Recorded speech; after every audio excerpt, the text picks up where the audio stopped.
Գեղարքունիքի մարզի Ծափաթաղ գյուղում 3-ամյա Տիգրան Վանեսովի որոնողական աշխատանքները շարունակվում են։ Հարյուրավոր ծառայողներ են ներգրավված աշխատանքներում, ինչպես նաև կինոլոգներ, մարզի տարբեր բնակավայրերից կամավորներ։ Օգտագործվում են անօդաչու թռչող սարքեր ու տեխնիկական այլ միջոցներ։ Փոքրիկի կորելու մասին հաղորդում ներկայացվել էր 3 երեկոյան։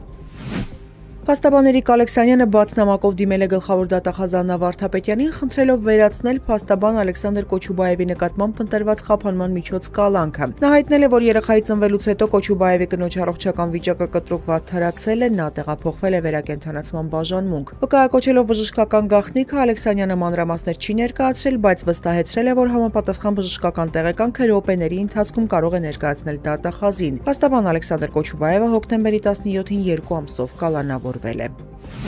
Երեք դատարանում տեղի ունեցած դանակահարության դեպքով քրեական վարույթ է նախաձեռնվել սպանության փորձի եւ պաշտոնեական անփութության հատկանիշներով։ Դեպքը տեղի է ունեցել Լոռու մարզի ընդհանուր իրավասության դատարանում։ Սպանության գործի քննության ժամանակ ըստ նախնական տեղեկությունների սպանվածի եղբայրը դանակով հարվածել է գործով 47 մեղադրյալներից մեկին ու դիմել փախուստի։ Ենթադրյալ հանցանքը կատարած անձը դեռևս չի հայտնաբերվել, նրա արարքն իրավապահների կողմից որակվել է որպես սպանություն։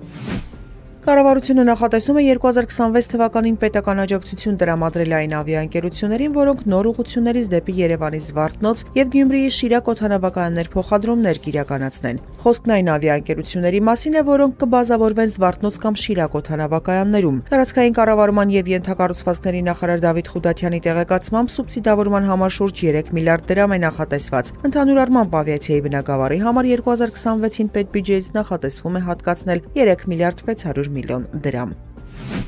Նիդերլանդների արտաքին գործերի նախարար Դեյվիդ Վան Վիլն Ուկրաինա է ժամանել, նա նշել է, որ Կիևից իր ուղերձն է Ուկրաինան կարող է լիովին ապավինել Նիդերլանդերի աջակցությանը Ռուսաստանի ագրեսիայի դեմ պայքարում։ Այցի մեկնարկին Ուկրաինան եւ Նիդերլանդները հուշագիր են ստորագրել անօդաչու թռչող սարքերի համատեղ արտադրության վերաբերյալ։ Ամստերդամը մտադիր է լրացուցիչի 90 միլիոն եվրո ներդնել ուկրաինական դրոնների արտադրության մեջ։ Ռուսական նավթային Լուկոյլ ընկերությունը հայտարարել է արտասահմանյան ակտիվները վաճառելու մտադրության մասին այն բանից հետո, երբ անցյալ շաբաթ կորպորացիան հայտնվեց ամերիկյան պատժամիջոցների տակ։ Սկսվել է պոտենցիալ գնորդներից ստացված դիմումների դիտարկումը։ Անցյալ շաբաթ Լուկոյլը եւ Ռոսնեֆթը հայտնվել էին ԱՄՆ պատժամիջոցների տակ, դրանց համաձայն ցանկացած կազմակերպություն, որը տիրապետում է այս ընկերությունների ակտիվների առնվազն 50%-ին, նույնիսկ եթե ներառված չէ պատժամիջոցների ցանկում, նույնպես ենթակա է սահմանափակումների։